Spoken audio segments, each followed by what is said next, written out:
Good evening once again, and here we are to celebrate Swami Kriyananda's birthday with this very special satsang that we've called In Divine Friendship, the joy of community living. And while a lot of us feel, Swami was that divine friendship for us, but he went a step further, and in his friendship, he gave us a lot more friends, and he just drew kind of lifetimes and lifetimes of friends that we get to live and share this path together. Learn from. And there's a little learning there sometimes. When we think about Swamiji, we naturally think about the fact that he started all these communities. He expressed Yogananda's vision of intentional spiritual communities. And we hear about these communities, and we hear especially about the one Swamiji started, Ananda Village. From the older generation, we hear all about how Palo Alto started, Seattle started, CC started, and we've got all these stories, but many of you may not even realize, but some of us, in fact, all of us, we lived in a community experiment of our own that was in Pune, and the majority of us lived together for 5-6 years in that community, some a little longer, Bara. And while you may think of us like, oh, Narayani and Shurja from Ananda, Mumbai, and Jamal is from, the monastery in Chandigarh, and Aditya is in Pune, and Neha is in Bangalore, and Bara and Shamini are now in Mumbai. But I don't know, we don't think about it that way. I still think that we're part of the same one place, and in our mind, that one place is still that piece of property, that 30-acre property out in the rural side of Pune, far, far away from civilization. And so we thought, why not share a little bit about that time? Because one way we're thinking to really honor Swamiji's life today is to show how we got to live a little bit of the ideals he set into motion, or at least we tried to live by those ideals. A test of a true master to a certain degree is his disciples and how they got to live. I don't know if you can see, there are many nationalities in this screen. There are not just Indians. You can see some of the color of our skin different. And it became even more fun where different cultures and countries come together and figure out how to live in harmony.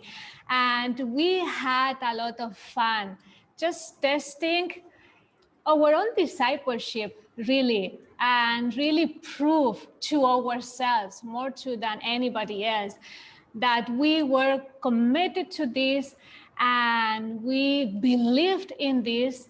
So we just took the chance and met all of us, and let's hear from one another how that process was. So we thought we'd make it a little fun. We have some questions that we've prepared for each of us to talk about, to share about. But more importantly, we want you guys to ask questions as well. So we'll start off with a little question. We have a kind of fun little slideshow of some of us when we were that age from those days. So no laughing and no blackmailing us later with those slideshows. But let's start with the first question. Yes. Our first question is to Aditya. Whoever comes late gets to answer the first one. The last shall be the first. And we can all turn on our mics. We'll just try to make this as conversational as possible.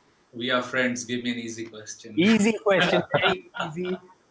What inspired you to move to that community? I mean, there were a lot of people, of course, in the beginning when in 2008, Swamiji bought that land, and many people knew that this land was happening, but a few of us, kind of answered that call. A few of us came in that first wave to populate that property. What was your first inspiration behind that? Well, on one level, I think I didn't have an option, even though I liked the fact we were moving, but I joined Ananda, met Swamiji and joined Ananda in 2008 in Gurgaon. And 4 days later, I joined the monastery, and 4 days later, we were told Swami wants to meet the monks, and we met him. And Swami was discussing different things. They used to do outreach in Kolkata and Bangalore at that time. So Swami took some feedback, how the things was, how was the weekend. And he says, well, now that you all will be moving to Pune and such, and I kind of felt quite a thrill because I had my schooling, my college partly was in Pune. I had always liked the place. And then because I was the new boy in the room, he said, well, I'm sending them all to Pune. Would you like to go too? I said, Swamiji, yes, sure, I would love to. I know the place and it's a wonderful place. So he immediately, I think, said, yeah, take him along. So we went to Kolkata because there was a commitment there from before things could be wrapped up, first in Gurgaon, then Kolkata. And I think 4-5 days after that, we found ourselves in Pune. So for me, within 8-10 days of my coming to Ananda itself, I found myself in Pune and enjoyed it very much. What about you, Neha? Well, actually, I had come to Pune, I had moved to Pune in 2010, but not with an intention of living in the community full time. I just wanted to be with, an ashram and, just with more spiritual people around. But that year was the year when Swamiji also moved to Pune from Gurgaon, and he started living on the land. So obviously my inspiration. So what I felt around Swamiji, and of course, you were there, Narayani, and so many people. But otherwise, I had actually served with you at that point in time closely, if you remember. Of course, you remember. But basically, Everything. Everything. The good, the bad, and the ugly. so it's just the service and the energy and the magnetism. It was so high energy, even in the remote place like the Pune community. And I felt like this was it. This is where I really wanted to be. And I mean, that's when I decided to just quit my job and come to the Pune community full time. So it was Swamiji, his energy, his magnetism, and the service. I think Bara KL has the kind of the most different answer of all of us to this question. Maybe in some ways, although I was thinking, like Aditya said, like I didn't have much of an option in a way. At least if me, it was very different because I was not on the path consciously, at least at that time. My brother was though, and he had met Swami Kriyananda, and Swamiji asked him, why don't you move to India? And somehow there, Swamiji also invited me to come, even though he didn't actually know me, but because my brother asked for me as well. And after a couple of years of thinking, I said, okay, well, I know the spiritual path is supposed to be good for you. I know meditation is good for you. I always like the countryside. So I'm going to go there and plant a few trees and see what happens. And that's the reason why I came, because I wanted to do something better, plant a few trees and live out of the country. But then obviously when I came, it's been almost 11 years now and I haven't left. So you guys were in Canada at that time, right? Yes, we were in Canada at that time. So, Jamal, I think out of this group, you were in Gurgaon, or you and Narayani came together around the same time to Gurgaon? I think you came maybe a year, a few months before me, I think. So, yeah. What was that shift from like Gurgaon being in a city center or a city ashram, everyone living in a house together? What was that shift towards like, let's buy this land, let's all move on to this rural property? So basically, Jayaji and a few others had gone down to Pune early to figure out some apartments that we could live in. That place was called Vansaj Prestige. And so I just remember many of us that were living in Gurgaon, that we all got on the train, and I remember that drive specifically somehow from the train station to Vansaj Prestige. And Bara, Aditya, Shurjo, myself, along with 5 other men, we all lived in a 3-bedroom flat, 3 men in each room, and we lived that way for a year. We just, there was just so much joy, and Swamiji was also living in Vansaj, and there was many just different couples and people, long-time Ananda people living there. And it was Swami's joy that made that so much fun. But Swamiji was really cracking the whip, saying, get my house built out there. I'm ready to move out to that piece of property. And then he did that. And I wasn't ready for us to take that leap from the, urban living in that. And so the landlord, I called him up and I said, all right, I'm ready to re-sign the lease. And he said, no, my wife wants that flat now, and we're not resigning it. And I said, oh, okay. And I said, Divine Mother, does this mean it's time for us also to move out there? And I got that inner feeling. It might have been a little early, but then we took that leap and we also went out there. So there's a lot of fun in those. I remember that day very well, and my brother and I had only been for a month less than a month in India, and then suddenly we were forced to move to the land, and it was the biggest blessing ever, I always thought. Yeah, it really was. I mean, for those of you who don't have a picture of this property, it's like, again, 30 acres, an hour and a half drive from Pune, nothing, like nothing on it. We had one outhouse, 2 bathrooms, and I mean, what else did we have at that time? We were still constructing Swami's house. There was Seva House. There was Seva House, which some photos will probably be seen. So a lot of us lived in tents. A lot of us just lived. Remember, Aditya, like things were being stolen. Our gas cylinders, our ACs. So our shoes. Our shoes. Your kutir. Where are my shoes? So we sometimes you will see a villager wearing them also. We had that midnight security team where some of us would sleep outside where all the stuff was, and like at night, I don't know if it ever helped at all, because once we were asleep, But so it was really, really rustic, really, really fun. Shamini, just want to hear from Swamiji, From Swamiji through Shamini. Those are high shoes to fill. I'm kind of the late one in this group. I was the last. But I came, my first visit to the community was in Christmas. The last Christmas, Swamiji was there. And I took a train down with a couple of Gurubhais. We ended up in the land.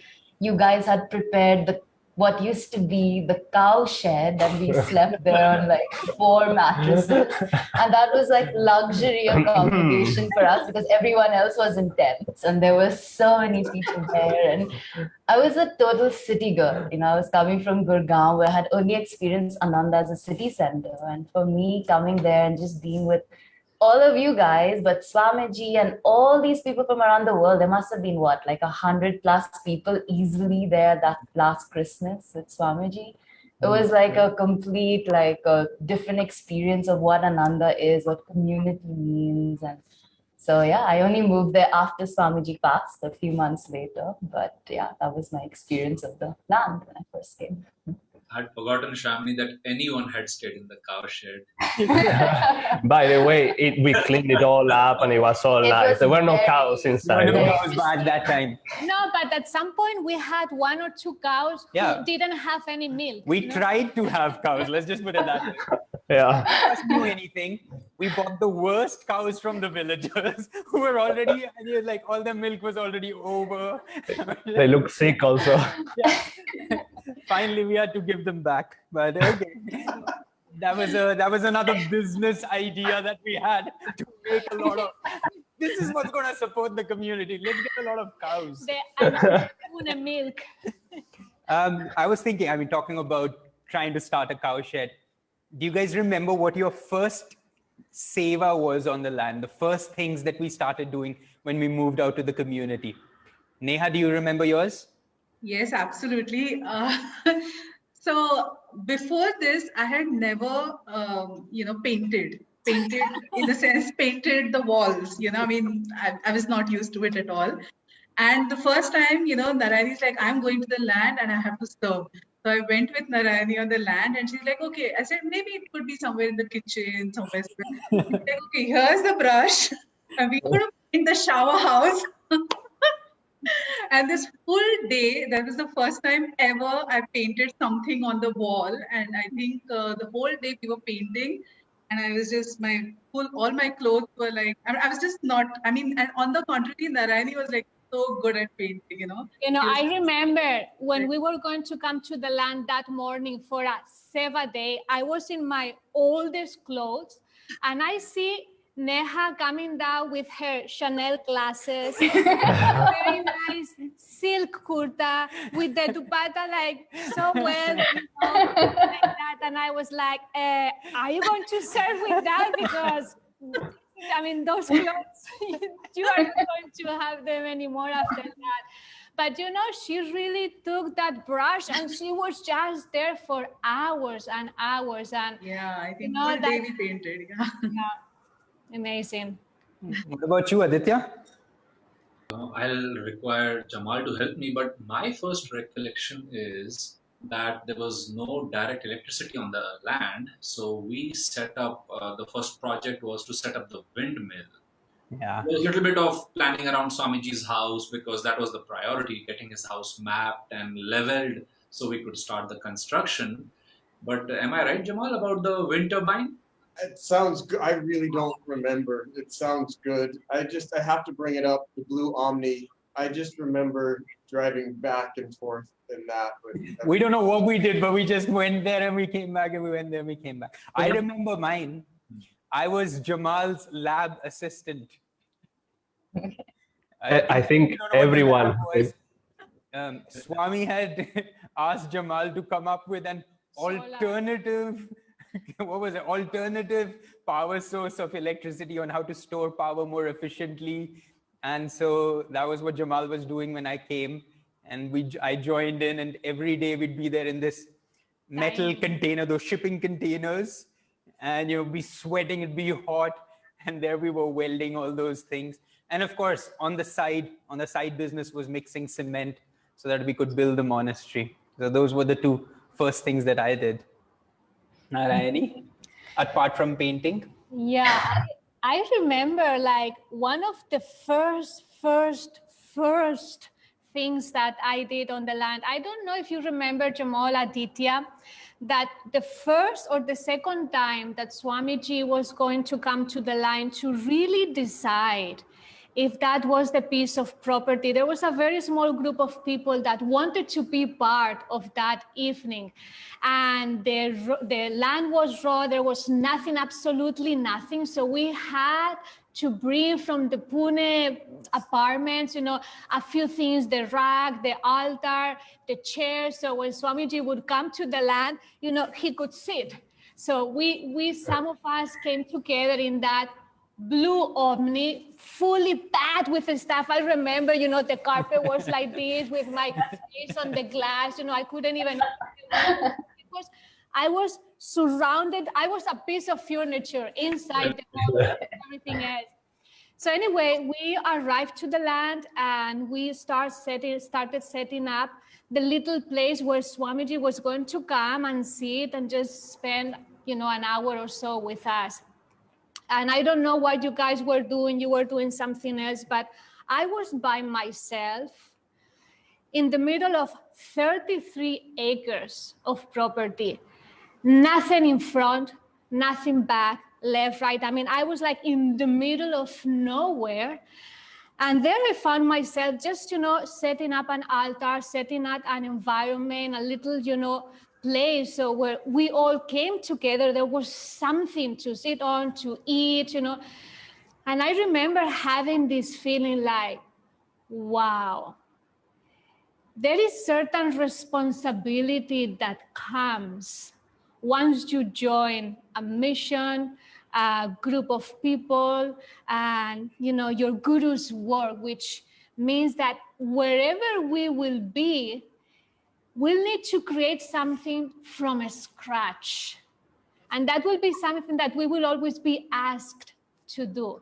Whether it's on that Pune of that property, whether it's in Africa, whether it's in China, you know, like it doesn't matter where we'll need to start something from scratch, but the responsibility and the willingness to do that and the joy of doing it. So anyway, I think that was my first kind of the beginning of the same thing that I did again and again and again and again over the years to come. And even till today, I find myself doing the same, just setting up altars, trying to create an environment and space, a vibration that really reflects and express the consciousness of who we really are. So that was an interesting little moment, like, wow, I think building a space, a vibration of devotion, it's going to be something that will be important for each one of us to do wherever we go. Bara and Shamini? Well, I came, so when I finally moved to the land, it was right after monsoon. And so the monsoon over there, as you all know, takes a big toll on that place, the property, and lots of cleaning, and more cleaning, and buckets and scrubbers, and lots of cleaning and bleach, removing lots of mold, and lots of joy. Good karma yogi. Good karma yogi. And Bara got to be my boss. Shamini's boss in the Karma Yoga program. Bara got to be my boss. Now she's my boss. Last time. Now she's the boss. Now I take my revenge. Karma comes back. I think something we can all agree is that, having to start a project from basically zero, although when I came there were a few buildings, couple buildings, you really learn to say yes to life and to just do whatever is needed. And when I came, like every man probably started in Jamal's lab, just helping out with the solar project. But then on the land, apart from doing that, I started a little garden for tomatoes. And I recommend that if you want to start a garden, plant tomatoes, because it's the easiest thing to grow and it's very satisfying. But I always wanted to do that, and it was very fun to do. But that to say that I always had this feeling that, because I was 19 years old when I came to India and I just did high school, I never went to college, so I didn't really have any skill. But the only skill I had was cleaning, because that is the only job I used to have back in Canada, which I found out was very useful in the land, as Shamini just said. But I used to have this feeling that, I have no skill. What am I going to do? I used to have this idea that I need to know so many things before I can. But it really taught you that willingness, energy go a long way. And because of Jamal, I learned so many things like plumbing, electricity, and so we all learn so many things that if you say yes and go for it, you can learn. And I think it was a wonderful thing, I think, about doing Seva over there. Those skills come in handy, like even today, especially when we move houses. We don't need to call a carpenter, a plumber, an electrician. It's like jack of all trades right here. Master of none. Well, that kind of leads us to a slightly more serious question. I think Bara has already opened that up. Is what do you feel you learned the most from your time on that community living experience? Jamal, do you want to start? Yeah, I think I just learned kind of to do my best, but let go and leave the results in God's hands. And probably I learned how to focus in a crazy environment, that when there was 100 different things going on, and we had fires there, and I don't know, all kinds of things going on, that you just have to figure out what's the next right thing to do. And I certainly learned how to pray harder out there when, I need some guidance here and to get in tune. But how to put out a lot of energy also. I remember that Blue Omni day after day driving, because it was an 1.5 hour drive both ways, and that's 3 hours of your day. And we were committed to live by Swamiji's principles and wake up and meditate. And getting that all put together, it was tough, but nothing good ever comes without tapasya. I've been watching so many satsangs, I forget, maybe it was Chayaji saying that this morning, or Dharmadas last night, I can't remember. But the truth is, nothing good ever comes without tapasya. Very interestingly, I'm pretty sure that the temple today that is out on that land is where Narayani was setting up that space for Swamiji, and that dinner and that time that we had there. And yeah, I'm still learning. I still have a lot to learn. I'm grateful. Maybe I'll just take in my little 30 seconds here with this, that I feel like the bonds that all of us have here, and there's many others who aren't up here on screen, but really were are beautiful souls and gave so much energy there as well, that these bonds, that they really are eternal, and that this is the power of community, the power of friendship, the power of feeling God's strength and help in each other that helps us do really wonderful things. And so and just grateful for all of those experiences. What about you, Aditya? Lessons, I think I learned a lot about willingness. That, like I think you were saying, sure, you're starting something from scratch. You're given bare land. It's not like money was pouring. You had to fundraise, you had to earn, you had to make a livelihood. One of the first things, actually, now I remember, I also did was take a loan of 10,000 rupees from one of the other monks on a 6-month period and start my rural clinic. And I paid it back in 6 months. It was Steve at that time. And Swami would give you suggestions. You should go to America. You should do this. You should start a rural clinic. You would think, okay, now where's the check? Do this. But he expected you, as Jamal was saying, to put out the energy. So I learned. I remember one important lesson. I was asking Tim and Lisa, long-term members, were also there. And because I was literally a week old in Ananda when I came, and Tim was the first photographer out there to capture the land. He had many skills. He would keep a Swiss knife with him. So I was like, let's ask him, how do you work in Ananda? What do you do? So I said, what do you do, Tim, when you show up for something like this? He said, I show up every morning. There you go. So I remember that very clearly, that, okay, I can do that we are all in this together. If we stay together as friends, everyone's discovering new things all the time, village relations, where to get the laborers, what is Swami's vision, where does our personal, you might say, life fall in there, and if we can work as a team. So I would say willingness is something I learned, that the sooner I said yes to a good idea, the better it was. And secondly, that we are all friends over here and we need to simply look out. But that kind of, the second part, you might say, happened very naturally. I think we would all feel that. We were there for each other. No?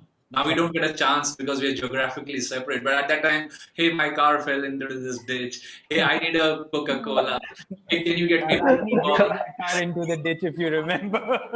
I remember everyone's car fell in the ditch, mine included. So, yeah. What about you, Neha? Yeah, I mean, there are a couple of things. The main thing is I learned a lot from people around, because everyone who was around was so dedicated and they were so focused. And they were like really everyone around, and also people, there are so many people who are visiting, a long time devotees, so many like Jyotish and so many center leaders and so many people were visiting the community at that point in time. So I learned so much by just observing everyone and just the dedication everyone had. Just an example of what it was to live a full spiritual life, like not just doing a Sunday service or not just doing it in parts, but when we engross ourselves completely day to day, day in and day out in the spiritual service and devotion, what happens, and that is the main thing I learned. And another thing I learned mainly was the forms may change, the expressions may change. I mean, everything else outside can change, but there are some things, projects change, but there's some things that don't change. And in our case, is the divine friendship and the bond that we had at that point. I think, as Jamal rightly said, these are eternal bonds. And there is definitely a special connection I feel with everyone who was there together, at that point. Not that we even if whatever little of, some people I interacted more, some people I interacted very little, but that bond is common and it's still there. So, and there were many other things, but I mean, I think we don't have time to discuss everything today. But those are the two highlights. Lovely. Bara, Shamini? Well, you guys are not saying much, so maybe you should say first. Narayani, what did you learn? Shurjo, what did you learn? I learned to follow Narayani's instructions really, really well. Not then. Well, not quite. Soon, though. Now I've learned them really well.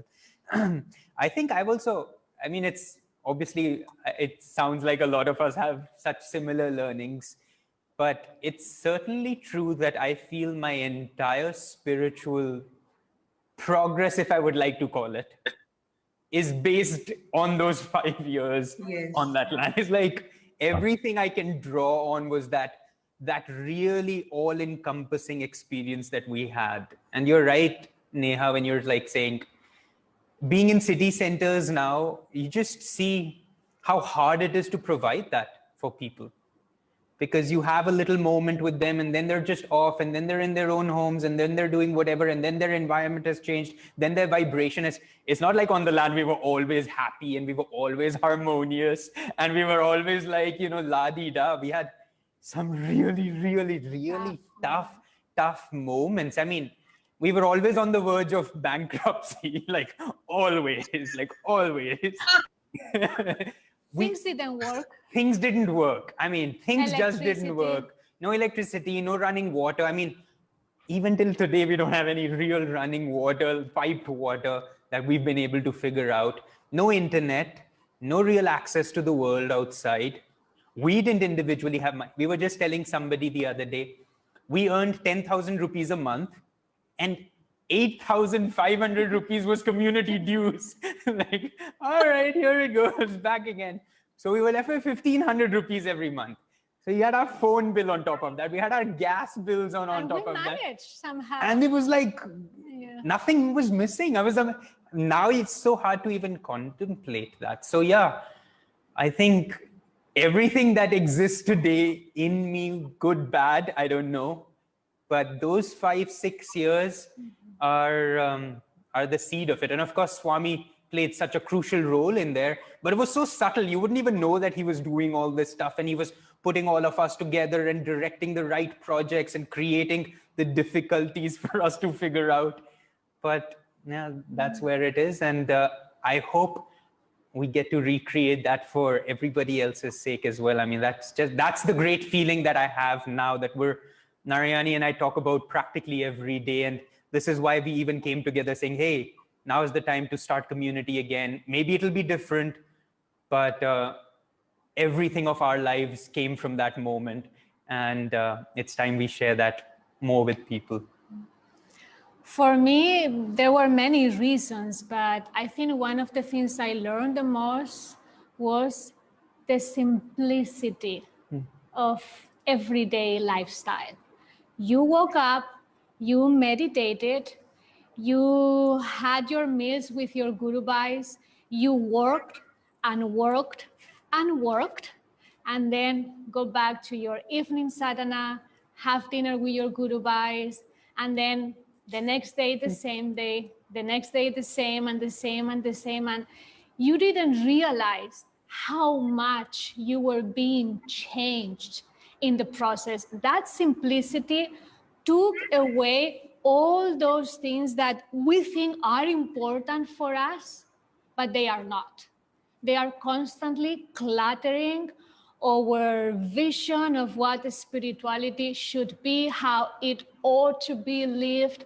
And once you come into a community setting with people who are completely dedicated to change themselves, all those things that almost bring obstacles in your life, like I need more of this, I need that, I want this, I want that, all those things are washed away and your energy becomes so single-pointedly focused.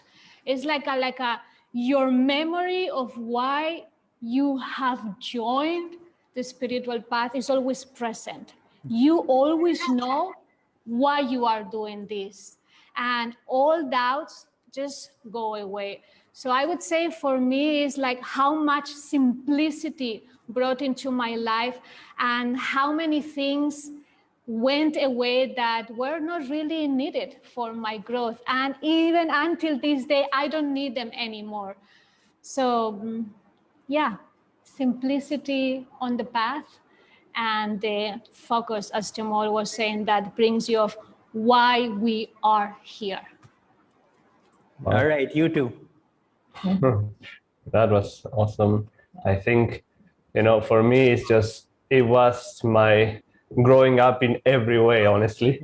And I agree with all of you, like it really cemented my spiritual life, that it made it so I'm very clear that I don't want anything else to do anything else. But I think if I were to separate it, I would say like what the being there really taught me was to put out energy. I think Jamal said some of that as well, that really learn to put out energy, what it means to put out energy. I mean, I was, and I guess sometimes I'm still a little lazy, you don't want to do so much, but over there, you could do it because nobody was there to necessarily say, come on, go, go, go, go. It wasn't like that. In fact, we had too much freedom sometimes, it seemed to me. But suddenly you see all people around you that are so dynamic. This is happening, that's happening. Obviously, when Swamiji would come, even more. And it really taught me to what it means to put out energy, and to whatever degree, how to put out energy. Now, a little side thing I want to say also is that when I came to India, and I think maybe some of you can relate to this, that I was so afraid of snakes.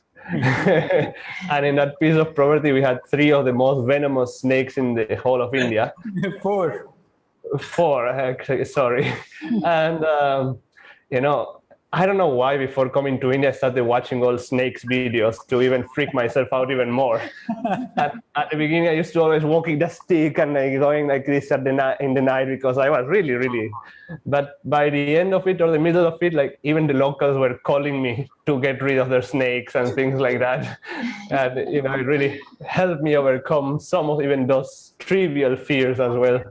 But anyway, I thought it was fun. Yeah, I remember in Swamiji's last satsang, he did the Mahasamadhi, and then he went to Assisi. And I was sitting there, I hadn't moved yet. I was contemplating whether I should move. And he started talking about this black widow spider he had killed in his bed.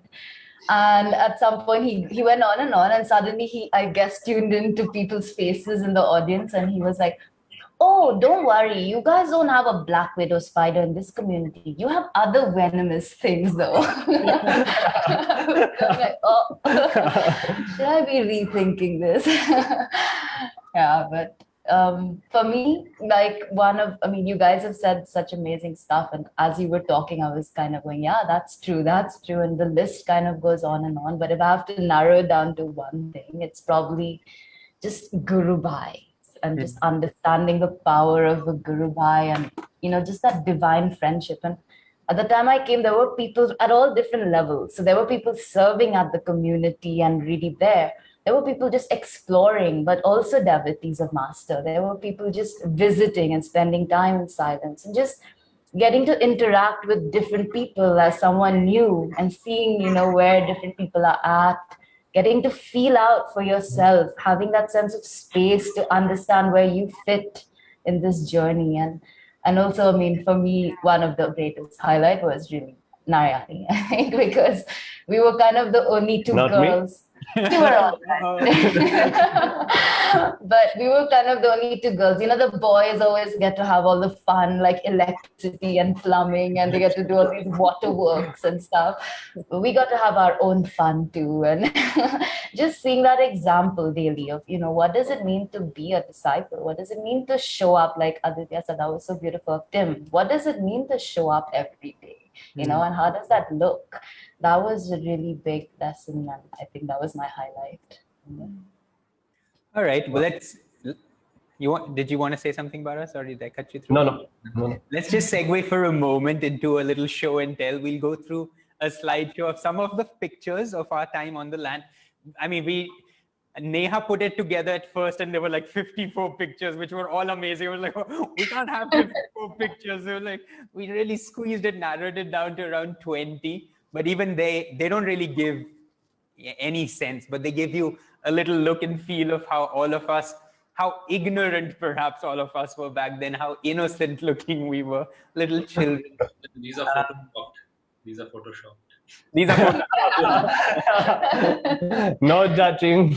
Of course, any one of us, if we remember a memory associated with that photo, let's feel free to share.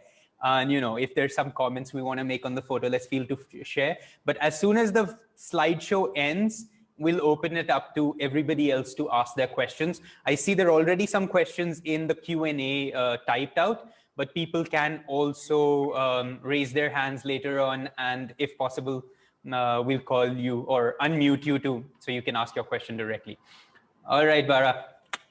All right, here we go. All right, let's start. Okay. All right, so that's just the entrance to the property, just to give you a little sense of that last stretch of road, which was completely unpaved for 2 kilometers of like the most bumpiest road. So that was the car killer. How many cars did it consume and eat up? Quite a few. Yeah. And this curve right here, for many of us who were learning how to drive, was a killer also. I many times almost fell on that ditch there. Okay. So that's just a very pretty, like this was monsoon time, and this was the view we had every morning when we got out of our spaces. So just to show you how amazing that space was. This was very early on. This is the Bhumi Puja. What was it? February 2009, wasn't it?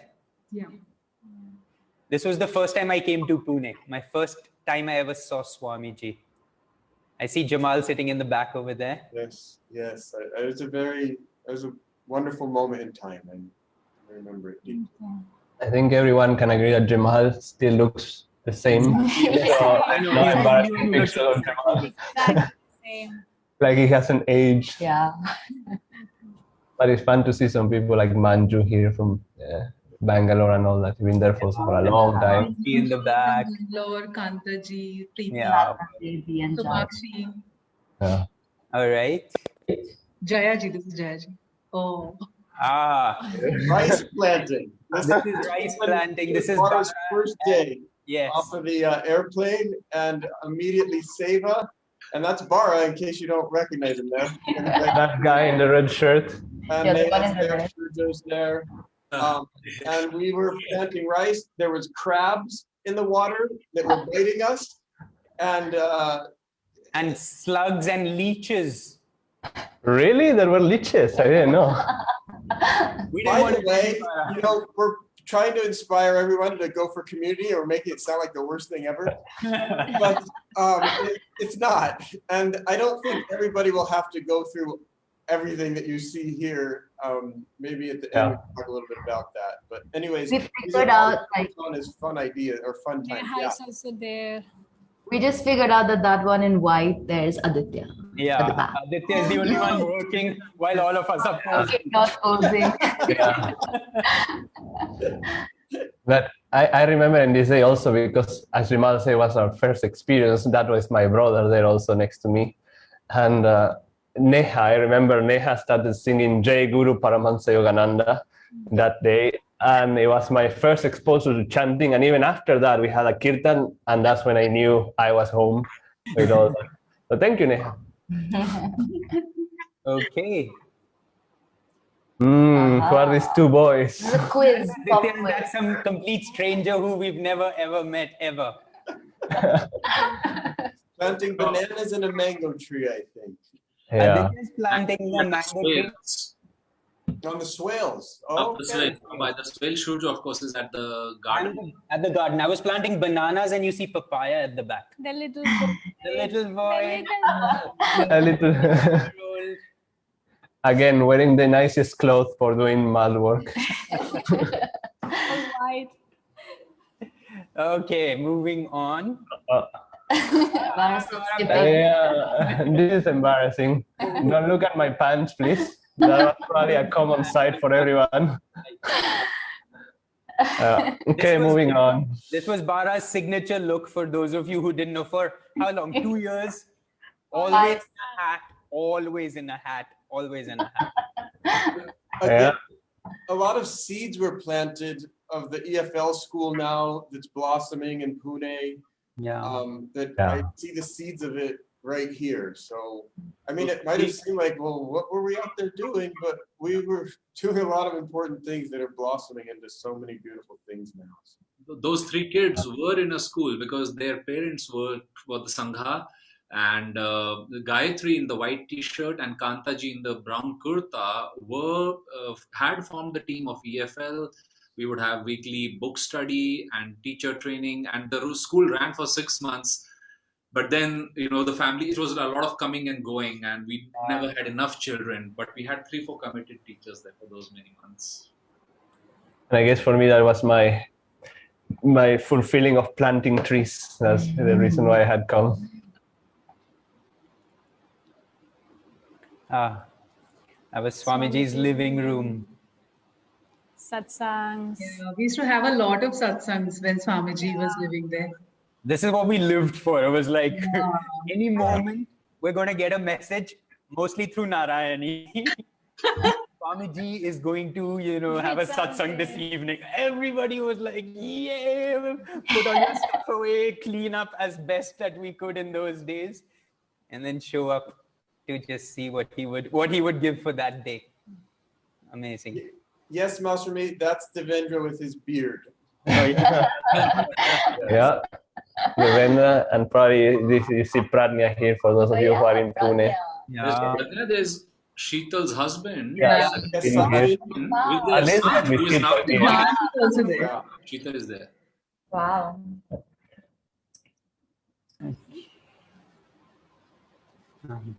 This is the day Swamiji first came to the land after his house was built. Yeah.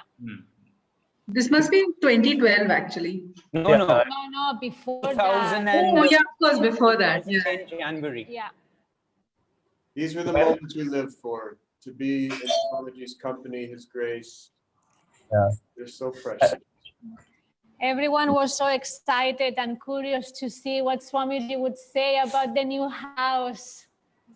And in fact, he came to 2011. his house and the first thing he said was, When can I move? When can I move in? And everyone was like, yay, we did it. But I mean, Swami of all of us, his windows were not in place yet. I mean, there was no electricity on No the land, water. no water. And he was like, I want to move because if we don't move energy now, everybody will wait for everything to be perfect. Everything has to be just the right way. And he was just, 84, 85 years old. I'm going to move in here. I don't care if there are no windows. I don't care if nothing's fully functioning, but someone's going to have to start this energy. I mean, Swamiji, as he was entering into his house, Naya Swami Jaya was in the kitchen under the sink because, I don't know, repairing some pipes, trying to figure out, completely lie on the floor, Jaya, under the sink, while everyone was like greeting Swamiji, welcome, Swamiji, welcome, and Jaya on the floor in the kitchen. It was amazing. Wonderful.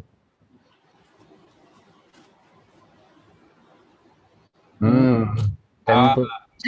First temple. Neha, do you remember? Yes, I was just exactly thinking that there was one time when during Mahasamadhi, I believe, and all the every place that was there on the land was occupied. I think 100 plus people attending the Mahasamadhi. When nothing was there on the land, basically there was just few tents, and we readied a few places in Seva House, and I think the only place that was left for us was the temple. Our tent, because we were sharing a tent. Both of us were sleeping in a tent. And that was a small tent. It wasn't even like enough tent. Like it wasn't a big enough tent to accommodate two people. And then some guests just showed up at the very last moment. They didn't have any reservation, nothing. There was no place where to stay. And we decided, okay, there is one tent available, which we didn't tell them it was ours. So then Neha and myself gave our tent to them, and then we just didn't have any place to sleep that night. Anyway, you can keep going with that.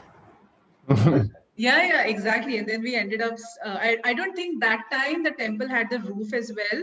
So it was just sleeping under the stars, or maybe it was very, very, very, this looked like a better, upgraded version of the temple. We took one blanket. We used that blanket for both of us under the temple. I was beaten up by mosquitoes. I don't know about you, but I just didn't sleep at all that night. I was worried about snake, but I remember we gave this temple an upgrade by wrapping like those huge mosquito nets all around. Yeah, exactly. Because every morning meditation was like. Yeah, but the mosquito net didn't help us much. Yeah. It was more psychological than anything else. Okay, I want next. to point out we did an 8-hour meditation in that also at Christmas. Yes, that's And true. we did good. Yeah. Okay. And I just had to say there was a lot of grace to you there because we were so bad, but in our fire ceremonies, I don't know how this thing never caught on fire, honestly.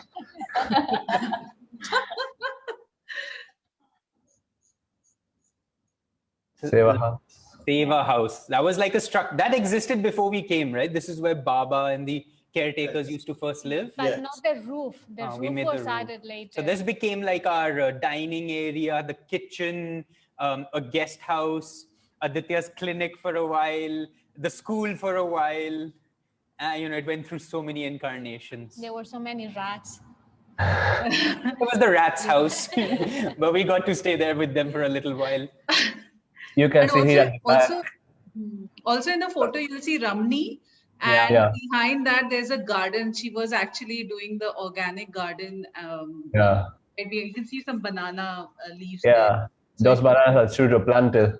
Grown now, those are the ones. Same. Papaya and banana. And that the garden was doing really well. And Ramni was like she was lovingly taking care of the garden at that time. Okay, let's see what's next. I recognize the ladies. That was the Mahasamadhi weekend, the first big one we had.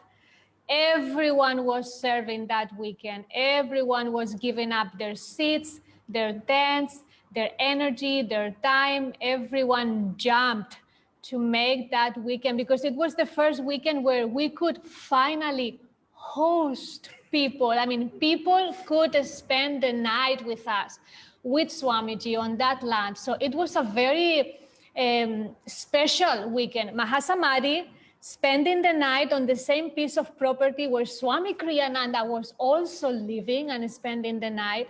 So it was really, really a magical and transforming time for many of us. Something really shifted that weekend. And anyway, maybe some of you also want to share something else. There's a next photos, I think, of the same day, but from a different perspective.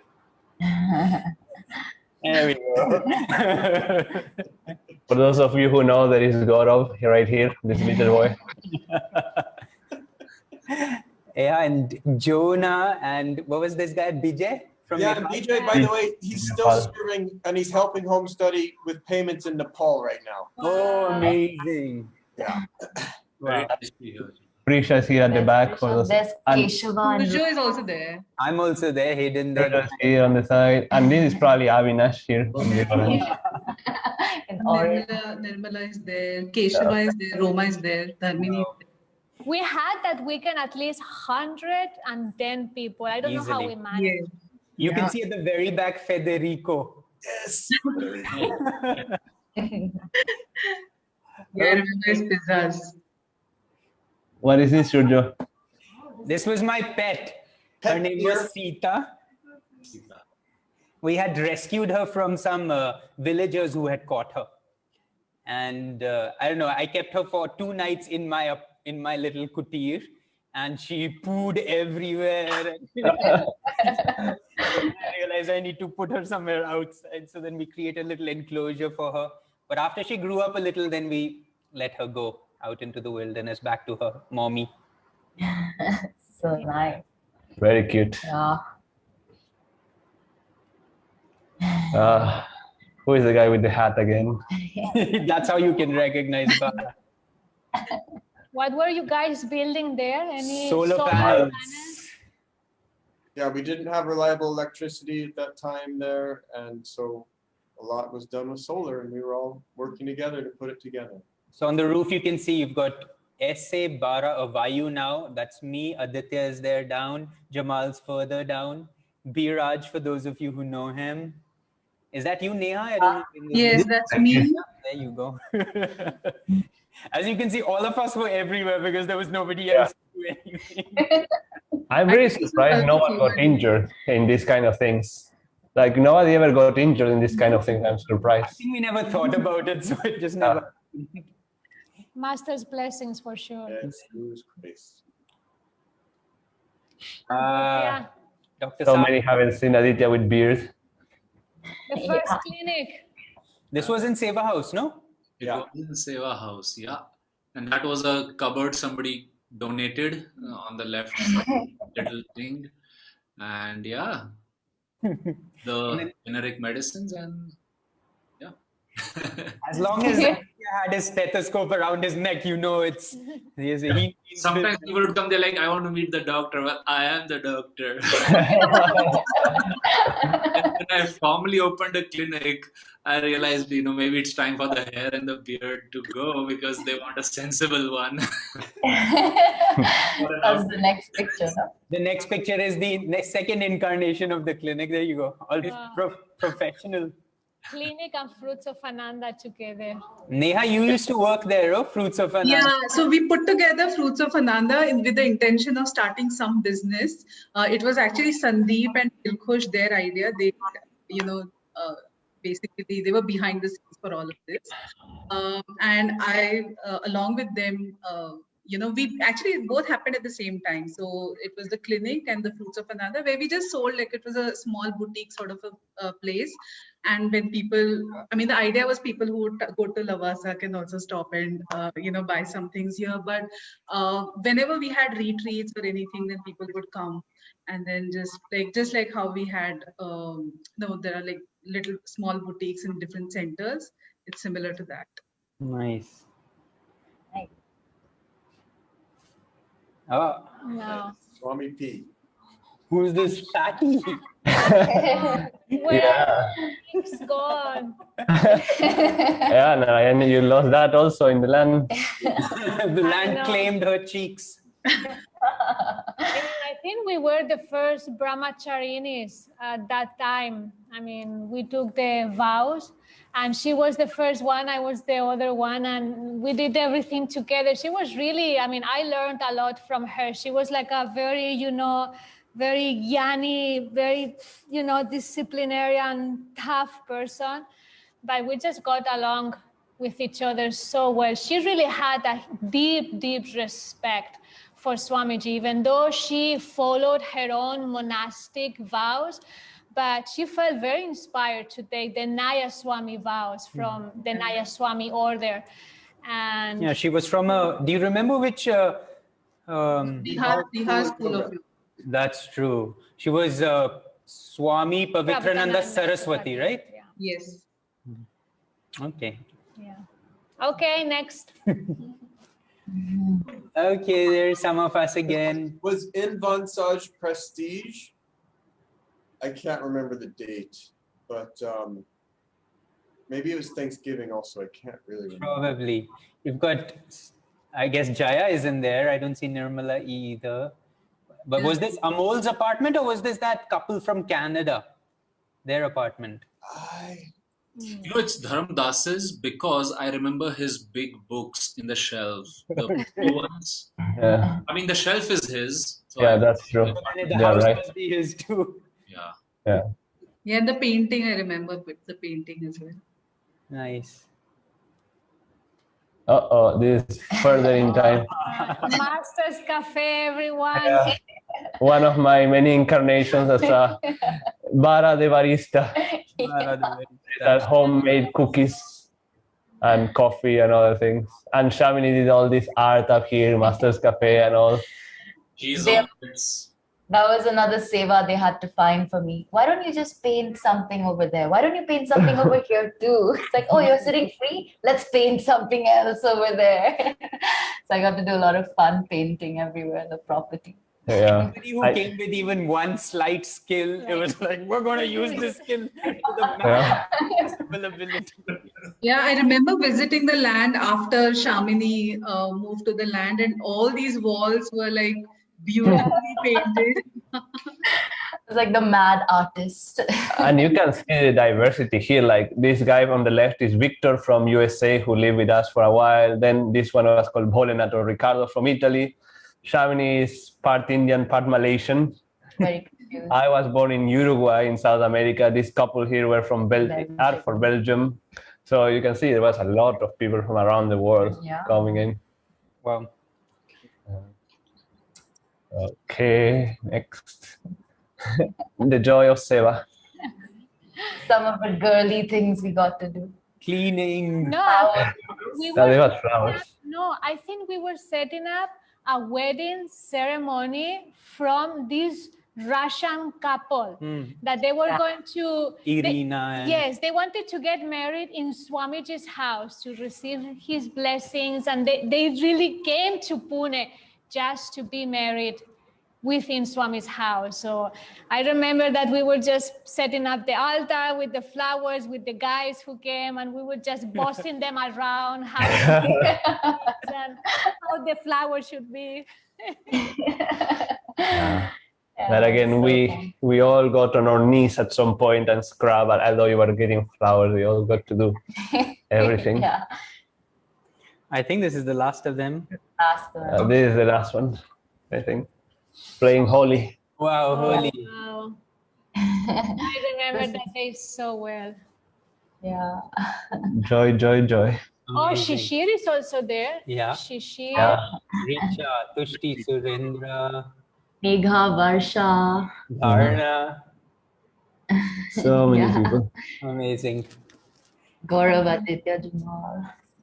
Mom. Well, all of that was just Swami at the end of the day. Yeah. This went far longer than we thought it would. We were like, 5 minutes and we should get by this slideshow. But we still do want people's questions to see if we have a few things. And then we had one last question that we wanted to end with, which was, what was our greatest memory with Swamiji on the land? But let's first go and see if there are some questions. Bara, are you also seeing what we're seeing? Yeah, Unmute? I mean, there is 3 people who rose their hands, so maybe they can ask it live. So Okay. I see the first one is Sumit Ganguly. So I'm going to allow you to talk so you can ask. You can unmute yourself now and ask your question if you want. If you are there. Okay, well then maybe here you go. Sumit. Hi, Sumit. Yes, Yes, we can hear you. yes. No, I have no question. Oh, your I have hand no was up. question. I was just enjoying your those beautiful days. Those hardships became your now the blessings you have of Swamiji and of Guruji. Thank you so Beautiful, much. beautiful. Thank you. Okay, so your hand up. So, all right. Let's just read out the questions that people have already Yeah. typed, if that's possible. There is it is one in the question and answer. How can one join and start living in the community or in a community already? That's a great question. Jamal, you want to start? You guys are out there starting at least another version Sure. that will I'll just explain a little bit of what we have going on here. And we have 7 monks, and we are this close to finalizing the purchase of a piece of land. We are visualizing it as a forest hermitage, and perhaps around that, a spiritual neighborhood of sorts might spring up. We'll see. That's going to be very organic, and we'll just see if there's other people who want to come and join this energy. But the most important thing is building small groups of very, very close, harmonious, deeply dedicated spiritual people. The buildings, whether it's rural or whether it's in a city or if it's big or smaller, none of that matters. What matters is bringing together, and it can even be like 4 people. It doesn't, you get this idea in community. One of the things of India is we go look at Ananda Village in America, it's 50 years old. In California, they have 300 people there all living, and it actually is heaven. And then we're here and we're thinking, okay, how do we get 300 people to all be harmonious and on 800 acres and all have jobs? And it's like, that's not our steps right now. Our steps are to build very small, harmonious spiritual groups. And I know that's happening in Pune and in Mumbai and all the other city centers as well. And then out of that naturally will come this natural expression of community. So that's why. Yeah, just interestingly, the monastery, they're buying this property now. They're ready to start something from scratch, very similar to what the Pune project was the Pune city has just rented what, 11 apartments, Aditya? So they're in a building, all of them are going to live together. Here in Mumbai, some of you know, we have an ashram, kind of a large bungalow house, which serves as a common space for all our spiritual activities together. But then just around the bungalow, like a 20-second walk, are these other apartments where right now in this room, we already have 1, 2, 3, 4, 5, 6, Bara and Shamini, now 6, 7 of us. Narayani and I included 9 of us already now living together, where we're meditating every day, serving every day, having most of our meals every day. And really, that's all it takes, as Jamal was saying. Some of us wanting to live together, and everything else just becomes just an expression of, oh, now we're 10, so we're going to need this. Oh, now we're 12, so we're going to need this. Oh, now we're 100, so we're going to need this. But if we start too big, as I think one of the things we realized later on from our time on that property was, it was too much for a small group of us to handle and manifest kind of immediately. And to start smaller, to start a little more organically, now feels the more appropriate way to go about this. There's 2 more questions. One was about telling a little bit more about the mud, and I guess also perhaps some fun story of the land. Who has a fun story? Can we tell the bunk bed story? Can it? You tell the bunk bed story. Aditya or Jamal, please share that. Aditya. Well, let the culprit go first, then the person who found a solution. So this was our first retreat, I think Mahasamadhi retreat. The same one. Yeah. That very retreat, and because so many people were expected, it went into the planning that we need new beds.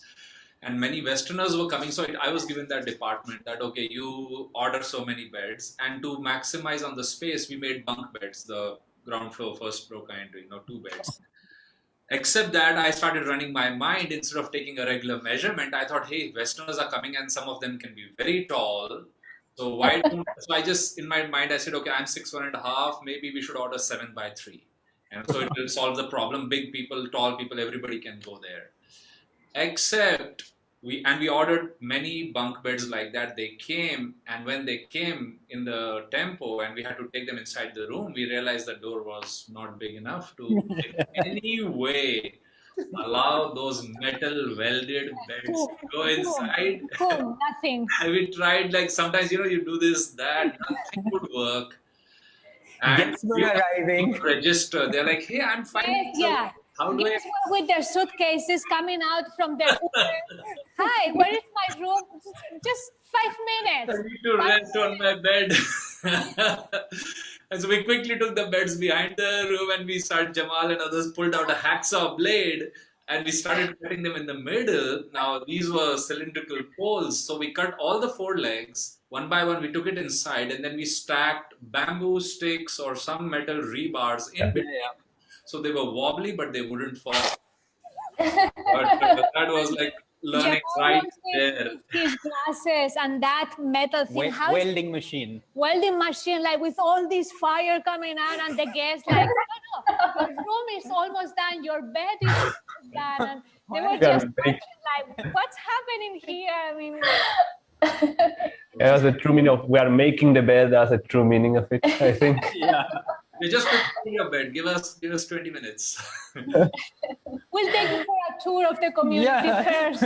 Who's going to take the tour? Yeah, everybody used to do a tour of the land. Oh, hey, somebody has gone. Why didn't you take them for a tour of the land?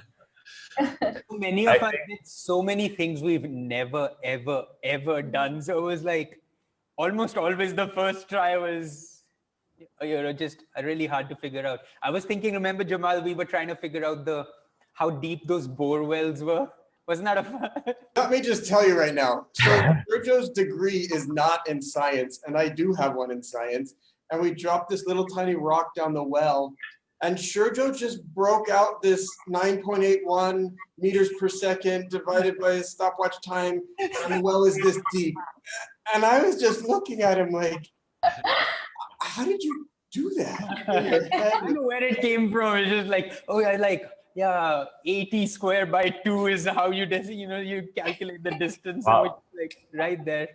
Anyway, just things just when they were needed, there were the solutions were just available. But Amazing. about the mud also, because they were asking about that, I think everybody learned either like to bring spare clothes around. I remember when I had my kriya, which was on the land, by the time I went to the kriya, my pants were all brown, which was kind of embarrassing. But I think we all learned a few tricks to overcome that. But I think the most dangerous thing was the road to the land, especially towards the beginning that we had not put any rocks. You were just sliding. And then next to you, there was actually a cliff, at least like 20 meters high or something like that. And you will be sliding on the car, driving around. And again, God's grace was there for sure. And then the cars would get stuck in the mud. And as Aditya said, you had to call people, we are stuck. So we all had to push, pushing. trying to put rocks under the tires and everything, like to try to get it out. Wow. I think there is a talk of Master where at some point he says something like that. Please correct me if I'm right. When he said, be tough. Just learn to be tough. And he said that so strongly to the audience he was talking to, perhaps disciples.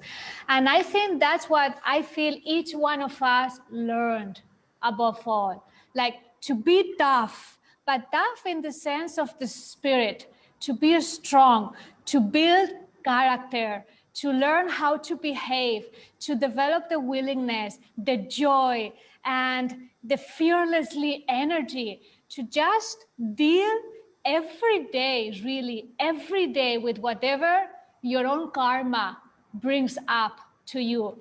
Because even though you are building, you are part of a wonderful group of people, what's really happening is that you are just facing, overcoming, and daily dealing with your own karma. But the beauty of it is like you have people who are doing the same and supporting one another to break through those self-limitations. And the community really is an experiment to just mold your ego and work with your ego and just take away those things that really you don't need anymore if you want to keep moving forward.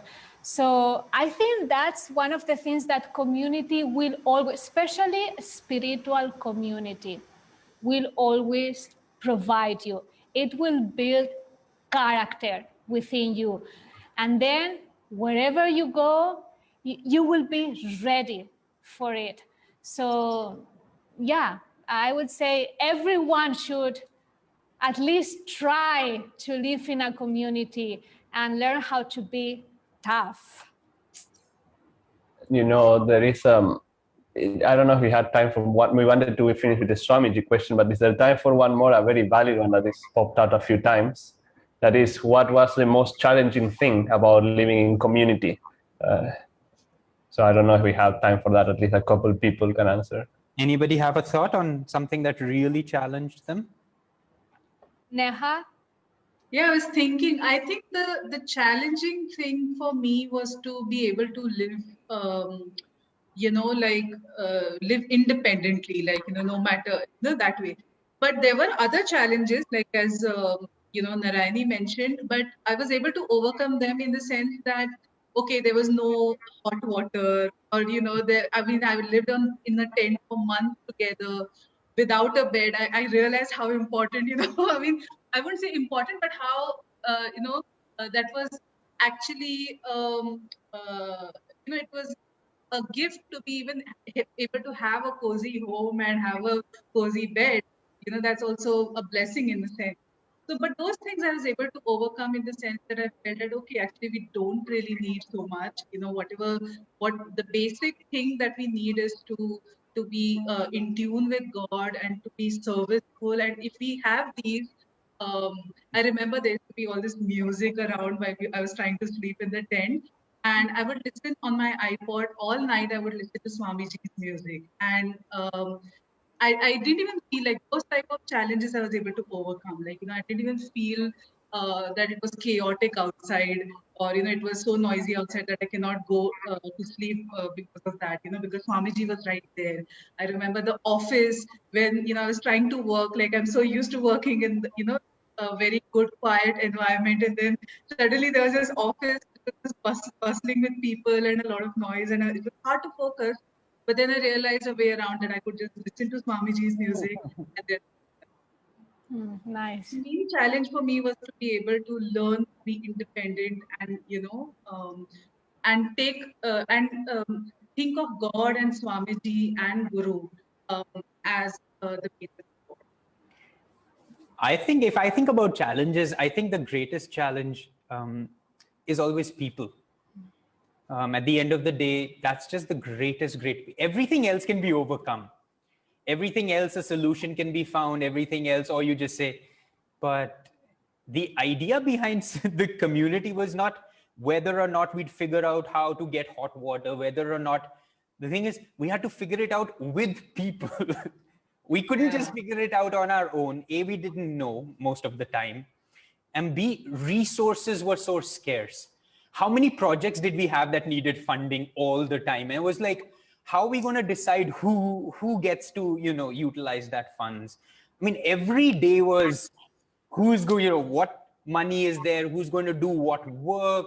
What's going to be the next priority? Of course, all of us having completely different opinions about practically everything that was happening at that time, and still to be able to stay in that friendship, still to be able to stay in that love for one another, still to remember that, I'm here to completely overcome my ego. I mean, that's a hard one, because you may say I'm here to completely overcome my ego, but boy, that ego doesn't want to go anywhere. He wants to show how right he is and how amazing he can be. And I think that's going to be tough, and it's tough even with such lovely people. That's what's hard to really figure out, because I mean, all of us on this screen right now, we're like, we were like so close. The love that we shared was so real, but it didn't mean that we didn't have disagreements. It didn't mean that there wasn't disharmony. It didn't mean that we at times couldn't even get along even for a day sometimes with each other, because something or the other was going to happen that forced us to either step back or step in, or to allow. You didn't even want to meditate next to that person. So their energies didn't interfere with your energies. That person is sitting there, I'm going there. It's amazing. There was just like these cycles in between certain people. Sometimes you could see, okay, these two are struggling right now. Okay, now it's my turn with this other. You could see just as how we sat in the morning meditation. It's like I like communities. I don't like people. Yeah, exactly.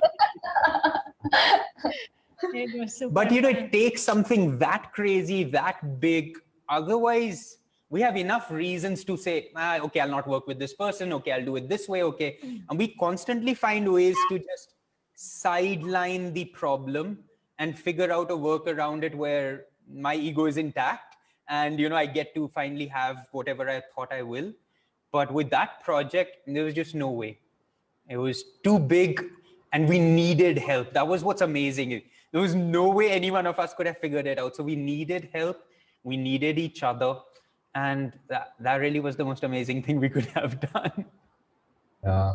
Also, like another one was, just like understanding that we are part of this energy. So what we're bringing to the table every single day really counts. And so that's another challenge, like trying to keep our energy high, a mood comes, trying to rise above it, trying to kind of do this inner work all the time instead of kind of hoping that others are always going to lift, which they do, which that's the amazing thing about community too.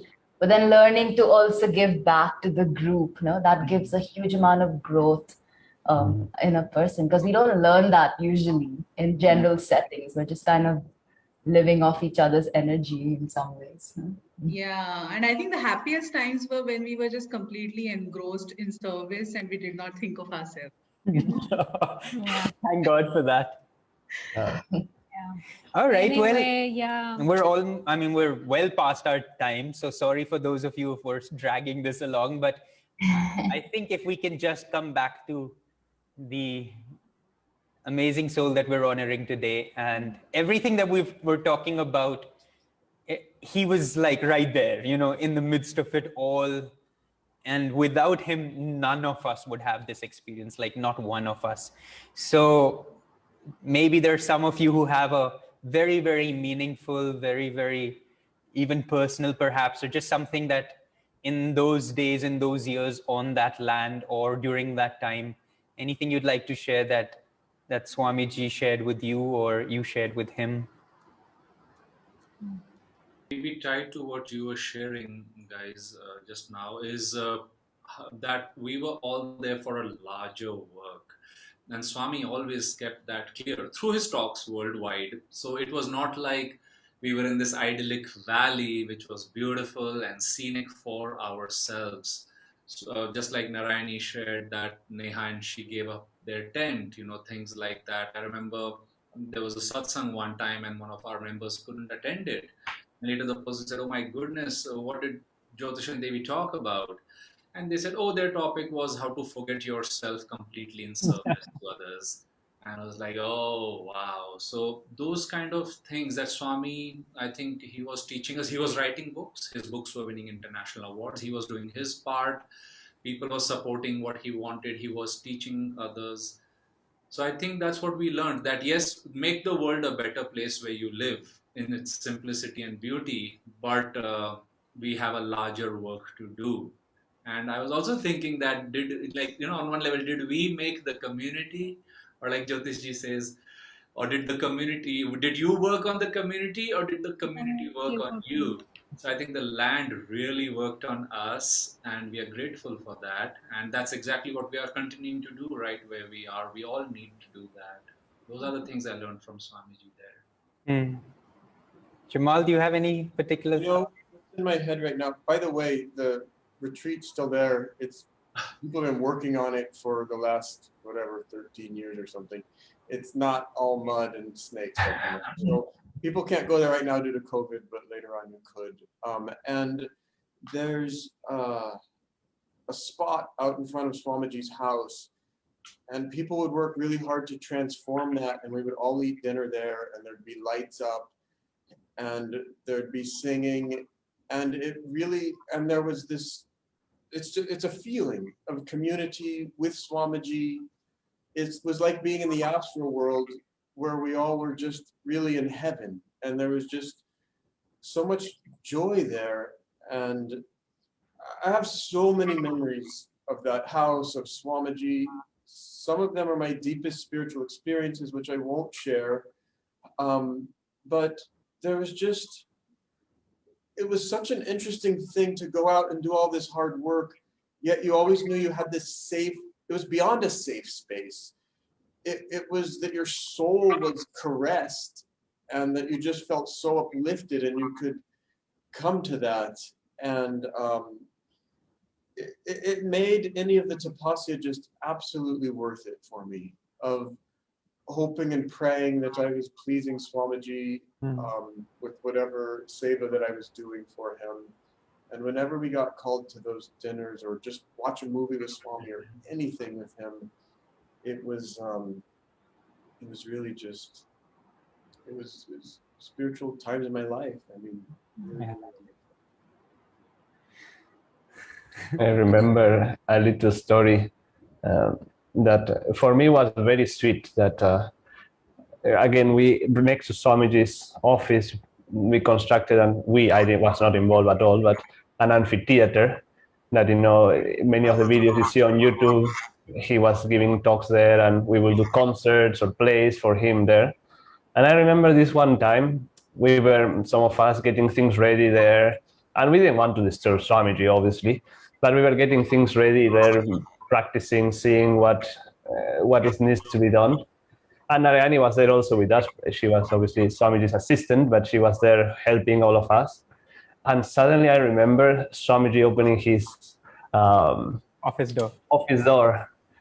And I just remember him looking like a little kid trying to see, oh, what are you guys doing? What are you guys preparing? Obviously, Narayani went right away to see if he needed something. I said, no, I just want to see something like that. I can't remember the exact words, but it was just so sweet, that side of Swamiji that I hadn't seen till then, that sweetness of a little child, curious, just trying to give energy also in that way, that probably he had a million other things to do. Probably he was writing some book, but he took that time just to like innocently just look around, see what we are all doing. And I don't know, just that face that Swamiji had, like it was like a little child to me. He was just so sweet to see that aspect of him. I just thought of one when I was very new. I just come, and that was one of the Christmas days, part of that retreat. Somebody took my phone, deleted all my music, and they said, here's Swami Kriyananda's music. Listen to this.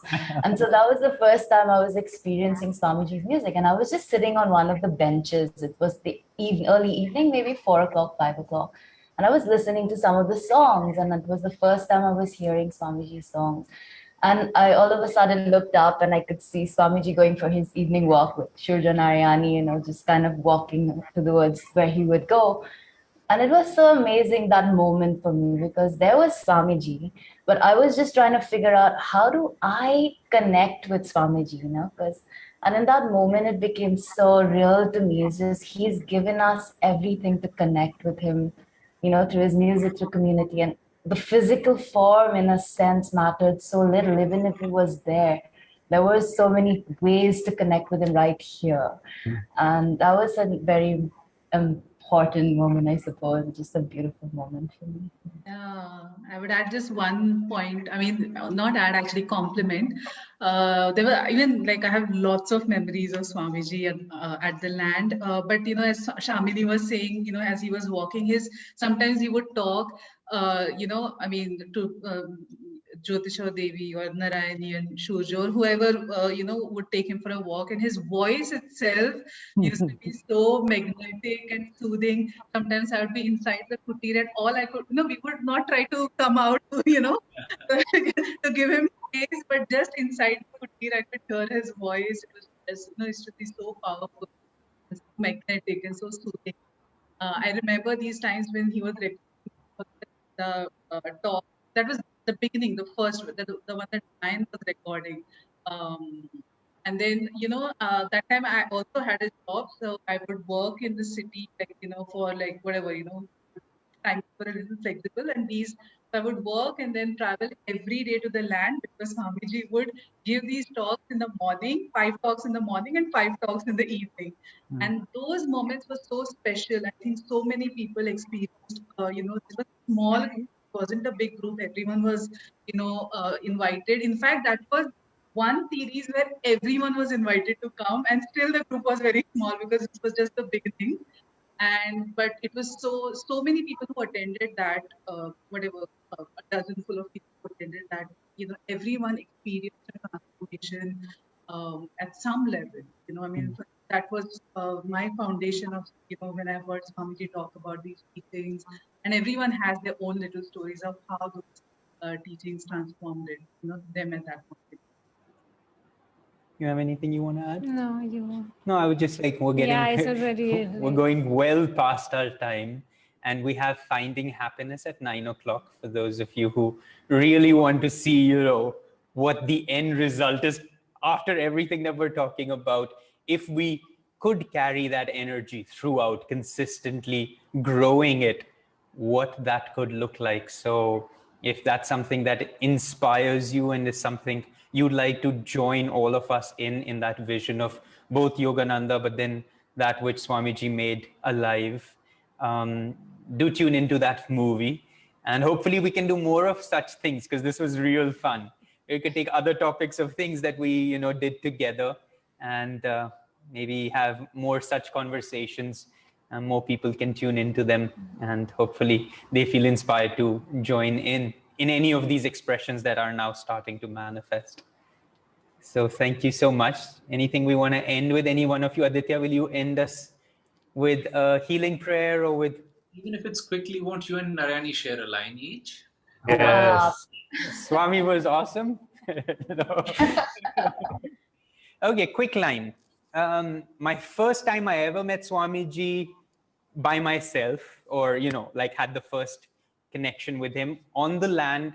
At that time, it was just him, Dharmadas, Nirmala, Narayani, I, and Biraj who lived on the property. The monks hadn't moved out yet, all of you.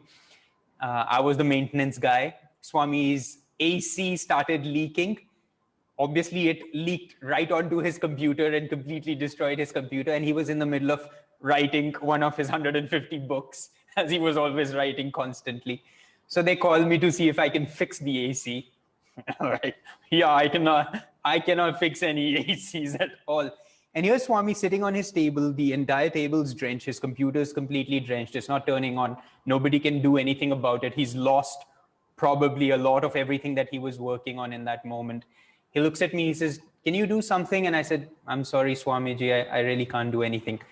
And in that moment, I could see like he was so pained by thinking that I feel bad about the fact that I couldn't fix something for him. And he immediately like, oh, that's all right. And, he was just like, don't worry, and he just walked away saying, it's no big deal. Like, sure, I can lose anything and absolutely everything, but nobody should ever feel like I couldn't do something for that moment. And he goes in there, and he just come from Goa, and he brings me one of these little Kashmir, with those boxes, like, and he comes and he gives it to me and he says, you take this. Like, not only can't you do anything over here, not only are you completely useless in this situation, why don't you have something in return for your complete ineptitude? So that's how he was, that's who he was. I doubted his. I know, but it's like, here, I mean, something so important has gotten destroyed, because for him, everything that he was putting out, the energy he put out through his books mattered so much. It was going to touch thousands of people. And there it is, it's all gone. And just, he was so free in that moment. And then in addition, he's worrying about this other guy who he's met for the first time, and worrying, how's he feeling in this moment? And what can I do to fix and uplift him? And, that just blew my mind. I have many memories, of course, but I will just focus a little bit. When I came to Pune, I spent several times in Assisi, where the community was fully formed, very successful, everything was like blossoming. I also spent time in Ananda Village, Palo Alto. The communities there were so successful, so magnetic. I mean, there was so much that Swamiji could do in any of these communities, where everything was just perfectly, supported him in his mission. But then he decided to put all that aside, come to India, to a property where there was nothing for him to really make it functional, living with 11 kids who didn't know anything about the path, but there he was, building the work. And for some of us, think that to really add to the work, we should be doing all these incredible, important things, living in these places with these high evolved people so we can really learn. But Swamiji, at the end of his life, with the state of consciousness he had, he chose to live with 6, 7, 8 of us who had really nothing to contribute then spiritually to even to the work. But that's the way he was giving to all of us, and especially India. He chose India. He saw potential, he saw the hope, he saw each one of you, and that's why he came. And to me, that says a lot about his discipleship and doing whatever he was asked to do, whether he thought was worthwhile or not, whether he thought that was the perfect setting for him or not. Who cared? If Master told him, go to India and now go to Pune and you will be living with 7 kids, just, that's it. That's where your growth is going to be, and embrace it. And he did it. And for many years, that was his only environment. A few of us struggling among ourselves, trying to figure out how he was doing, what was his vision, where the energy was going, and we tried to follow that energy as well. But that really built the work in India, because now all of us have a little bit more to contribute to. So no effort is ever lost. So to me, that vision of Swamiji, who he was, the state of consciousness he had, and then sacrificing everything else that for some of us was like, wow, that was real spirituality. Putting all that aside to just be in an environment where he was really building the work, but none of us could see it then.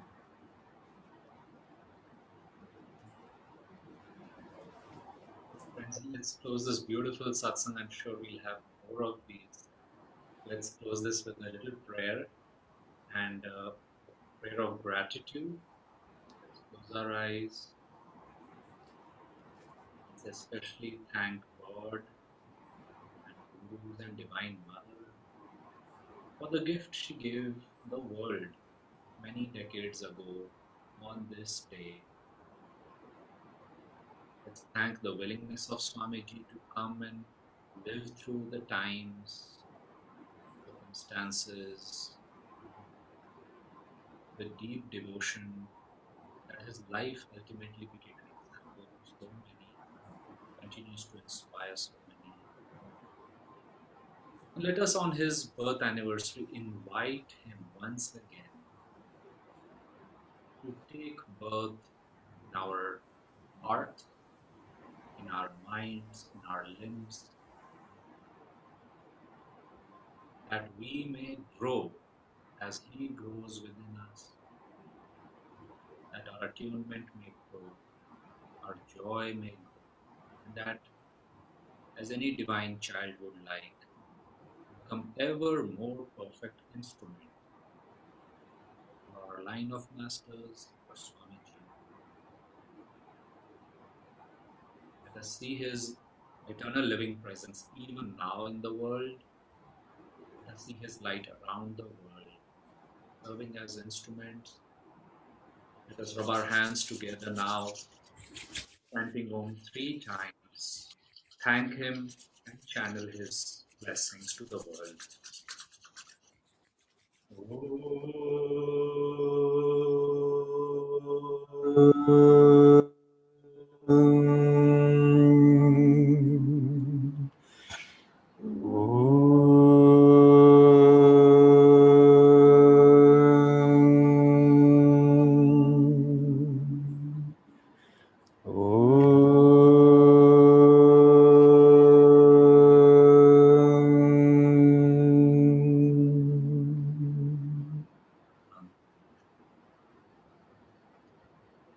Thank you, everyone. Thank you, Shurjan Narayani. Thank you all. Thank you all for joining in, just being a part of this, almost a reminiscing for us of those wonderful days, but more to say of the wonderful days to come, for an even greater family, for even more stories for all of us to share together. God bless you all. Jai Swami Ji. Yes. Jai Guru. And by the technical side here, the movie will be screened right here. So if you want to watch the movie, please stay on. We'll play some music till 9 o'clock or so. And invite friends and family to also come, because it's open to all to watch this movie, Finding Happiness. Thank and thank you, everyone. Thank you.